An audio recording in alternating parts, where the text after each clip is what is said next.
Cheese sauce, Gavin here. Yesterday I ended up taking Primite to locals. It was really fun. It was 5 rounds, 20 something people. I got first place and I wanted to show off the list. I wanted to try out a bunch of new cards, and yeah, I'll show you guys as I hop right into it. Basically, the reason I like this deck is it kind of plays like Ryzeal, where usually like low power hand traps don't really mean a lot, and high powered hand traps won't really hit you. So like you're always getting, like, if your end board's a level 9 synchro, nothing's stopping you from getting to a level 9 synchro, right? Because let's be real here, it's not that hard to get to 2 bodies on field. But anyways, we're playing triple Ether, 1 Neo Kaiser, triple Sage, triple Maiden. So I think the ones that need explained the most are these. I don't think you should be playing this deck without the Primite package.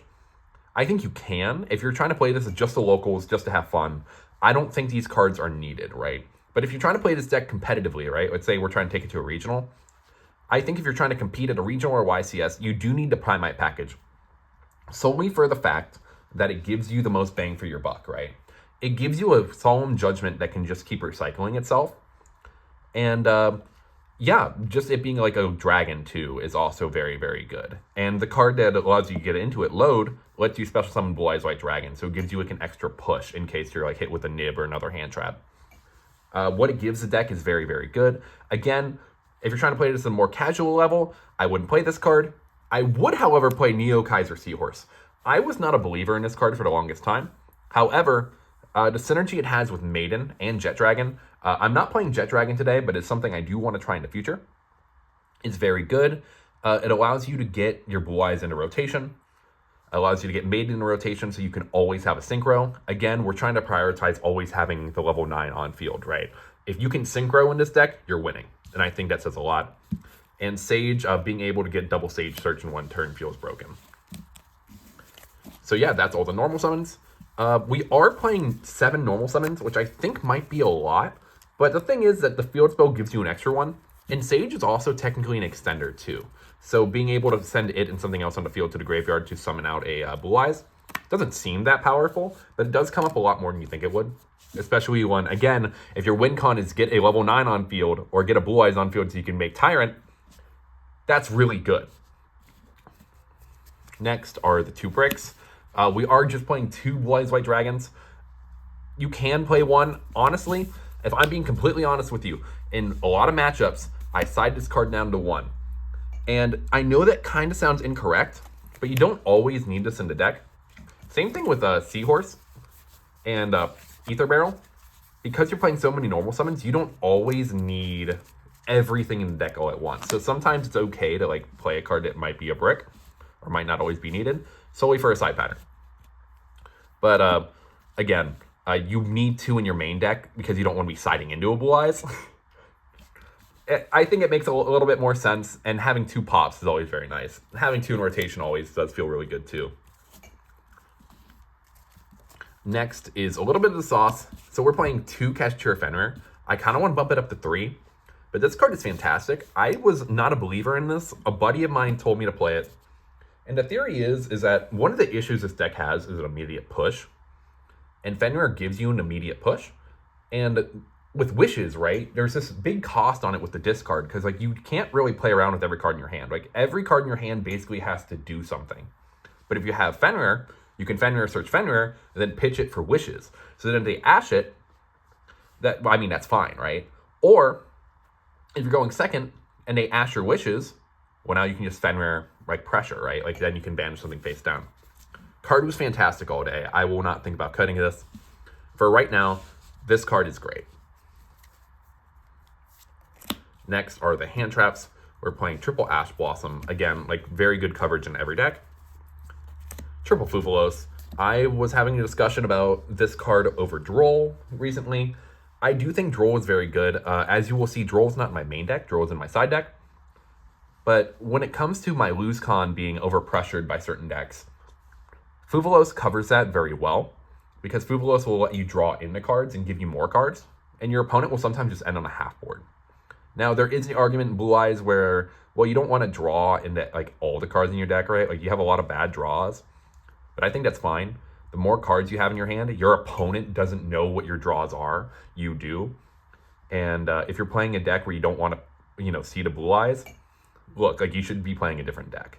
However, I think the draws that you do have in this deck, being like Fenrir, or Veiler, or Ogre, or Imperm, kind of fixes everything. So if you play better cards, you're going to see them more often. So more good cards, less bad cards. And again, the pressure this gives decks is fantastic. If all they do is end on a detonator, that's fine. If you just hold your Imperm, you're good. Triple Veiler. Yeah, you kind of want to like max out on all the hand traps that aren't once per turn. So I'm just going to show you triple Imperm as well. Double Ghost Ogre. This card was okay. A lot of people think this card is like pretty good against Blue Eyes, and it's half and half. There's a lot of times where if you catch them at the right point, you can just like ogre the field spell, and that's actually kind of good. But where I usually see people do it is that they will just always hold it for the trap card. And if you're good on the deck, I'll give you a little hint. Prioritize making Spirit Dragon before you use the effect of the trap, because then your board won't be nuked. So you either first thing you use trap before you make a board, or you make Spirit Dragon then do it, so you never lose to Ogre. That has helped me a lot. It's a very good strategy. You don't always need to trap anyway. There's a lot of times I just don't need it, and at the end phase I'll like set the trap, or the other trap, the pop 2. But yeah, card was okay. Didn't really come up at all. I'd probably replace it with Dominus Purge, which I just don't have. Purge is a fantastic card and has been really good online. If I were to go to an event, these would probably be cut. Next are some spells. Because I don't have the third load, I'm just playing 2. Again, with it being a locals, I don't think I need a third, but if I were to go to a bigger event, I would obviously invest into that. And Drill Beam. Drill Beam is fantastic. I've seen some people playing multiple copies of this, and I can't say I don't agree. Card's really good. If you open Drill Beam, it feels broken, right? Drill Beam plus Blue Eyes is a dumb combo you can do. You can also just reveal any Primite card if you didn't know that. So if you open up too many Primite cards, well, I mean, your Drill Beam's live. So very, very good. And like the combo where you can just pitch this off of Wishes is also fantastic. Maximizing ways that you will always have good pitches off of that card is very, very nice. Speaking of 3 Wishes in different rarities because of siding patterns. I know that sounds weird, but again, you don't always need 3 copies of this card in your deck. 1 Roar. If you want more of an explanation on this, I can make a video on it, I swear. But yeah, 1 Roar, 1 Mausoleum, and then let's get the other Blue Eyes cards out of the deck with Majesty and True Light. Majesty is fantastic. I usually keep it in post side, just because like when you're playing a grind game, this is a very grindy deck. You always want to have access to it. And then True Light is just fantastic. Just being able to give you like a Rhoda. This is just new Voiceless Voice, but you have dragons in it. It's really fantastic. And this card just giving you the option to either just summon a Blue Eyes or set a card is nuts. Always giving you access to whatever Blue Eyes card you need. And for some utility cards, triple tack talents. Again, we want to maximize the good cards we have in our deck. And a card that says if you interact with me, I get to look at your hand. And our deck being like a toolbox anyway, so then we can always end on a board that can interact with what they have. Or just taking Detonator. Detonator is a big issue. So in the deck, it looks like we have like 6 outs to Detonator. 8 if you count Catch Terra Fenrir. Very, very good. Another random out is Monster Reborn. So I threw this in here as a joke, right? I needed another card. I didn't want to play 40, and I wanted to try out another way to like pressure, right? What was an extender that I could always use? Oh, it's Monster Reborn. This card was nuts, right? So one of the reasons why Lina's really good is that Lina lets you take Detonator. You want to know what else also lets you take Detonator? Monster Reborn. When you're playing the Mirror and you see that there's a Spirit Dragon in your opponent's graveyard, you can just take it. There's a lot of really dumb interactions with this card that the more and more I play it, the more I'm kind of thinking this card is really good. I know this is going to sound stupid. You're just watching a deck profile of a guy who topped like a locals, right? But I will say, do not sleep on this card, and I definitely think I want to try it out some more. And then Prod of Prosperity. Card's really good. Oh, Again, with Monster Reborn, there was a game state where I summoned out a Kashtira Fenrir, used the effect to search, and they like striked it. Or it was something stupid. And so I Monster Reborn back my Fenrir. And then I just outed the whole board. Very dumb interactions are very, very dumb. But you know, just the things you can do when you play cards you didn't expect were good. Next is the extra deck. Double Spirit Dragon. I kind of want to bump this card to 3. I know not a lot of people play 3 of this card, but there have been times where I'm like, man, like it would be kind of nice if I had another one of these in rotation. 1 White Storm Dragon. I hard made this a lot more than I thought it would. The effect to reset something is also disgusting. I reset a triple tack talents off of it, and that again was disgusting. 1 Ultimate Spirit Dragon, a very good target. 1 Azurize. This card comes up like maybe once a tournament, but it's mostly in games where like I'm in a grind and I shouldn't have been there to begin with. The game should have probably been over already. But card's fine. Card could be replaced though. So I'll have a list of cards in my extra deck that I can probably take out. This is one of them. And Black Rose Moonlight Dragon. This card's fantastic.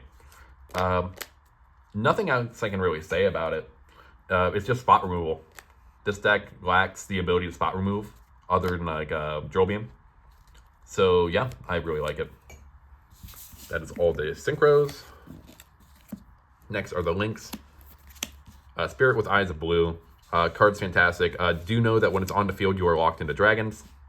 I know a lot of people who mess up like that. I usually make a mistake with this at least like once every couple weeks. It's whatever. Just keep it in mind. 1 Lina. This card lets you get an engine a lot more than you think it would. Making it and crashing so you can grab a maiden is very fantastic. That has been very good. Taking detonator is very good. Taking Spirit Dragon is also very nice. Very, very technical card. 1 Relinquished Anima. This was because I had space in my extra deck. So I wanted to try out some new cards. Card was okay. It didn't really come up that much. It just kind of helps you make free SPs. Speaking of SP Little Knight, I see a lot of people cutting this card. This card is fantastic. It's just spot removal. Now, even though you're like locked with Spirit sometimes, it doesn't matter. If you can just go into this card, bait out some cards, then go into a Blue Eyes Tyrant, that's fine.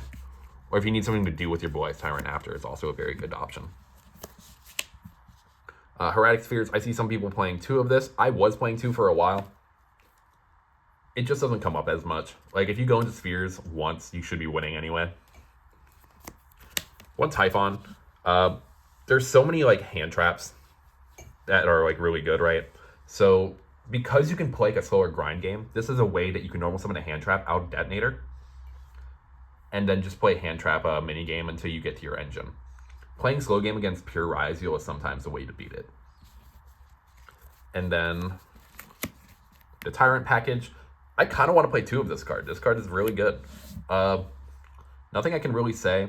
I didn't really get to reset as many traps off of this as I'd like, but I do like the fact of playing multiple different Floodgate traps in the side deck. So make this more of a Swiss Army knife, so that for turns you can just keep swinging. Keeping its body on board isn't even that bad half the time, because if you have a Flood in a certain matchup, they can't out this. So you can just keep beating over stuff, set like a D-barrier, or set like a Judgment again, and just have like infinite recurring Judgments. Very, very nice. Game state doesn't always come up, but it's insane. Also, targeting protection on this card's really cool. So yeah, in this extra deck, there's like 2 or 3 flex spots. So probably getting rid of this, probably getting rid of this. And yeah, everything else is pretty solid. Next is the side deck. Again, Droll on the side. I think Droll is a fantastic card. I just don't know how I'm feeling about it right now. Doesn't really carry your lose con of Detonator, right? Because if you hit them with Droll, they're usually ending on Detonator anyway. It also doesn't feel the best in the Malice. However, this card is very good in very weird game states against a lot of good decks. So if you're afraid of like Mermail or anything like that, even though Mermail can combo under Droll, they just can't hand rip you, which I think is fine. So I think this card should be in your list. I just don't know if it's mainable or not. But that's why we're trying out new cards. Meows is insane. Meows isn't always the best card against Malice, but it's like pretty okay against it. Meows is also like okay into water, and it's okay into like a bunch of other decks. There are certain decks where you don't want to see breakers against, and you just want as many hand traps in as possible. This covers that role. Again, if it says draw cards, not a bad card. Lancia for Mouse. Harpy and Lightning Storm. So this is for the mirror and for pure Ryzeal. You just want cards to just blow them out. If you lose to Cross, you get rid of Cross. If you lose to like the random like Imperms, Strikes, you need to bait out a Judgment. All very good options. And then Solemn Judgment is a fantastic card. I was playing Strike, but one of your lose cons in this deck is if they just kind of miraculously have Harpy or Lightning Storm. So you don't always have an Omni on your field. Actually, I think the only Omni the deck has is Ultimate Spirit Dragon. But the issue with Ultimate Spirit Dragon being the only Omni is that it's not always greedy to do this, right? But if it's their first action is to go, like, you know, Harpies, you don't want to, in draw phase, tag out your Spirit Dragon into that card. That's just, like, not optimal. So, I don't know. You just wanted an out to your lose con. And, yeah, that is the list. I think this card, or this deck, was fantastic. Felt very good. Again, it's Blue Eyes, so it's bound to brick. If you want more in-depth theory on this deck, of course, it's like a 16-minute deck profile. But I am willing to talk more about the deck in the comment section or make future videos about it. This deck is very polarizing because a lot of people play it in different ways. But yeah, any other techs, any other options, please let me know in the comment section down below. You have some ideas, have some criticisms about my deck list. We're more than willing to talk about everything in the comment section, and I can make more videos on this deck in the future. So yeah, thank you guys so much for watching. Have a great one.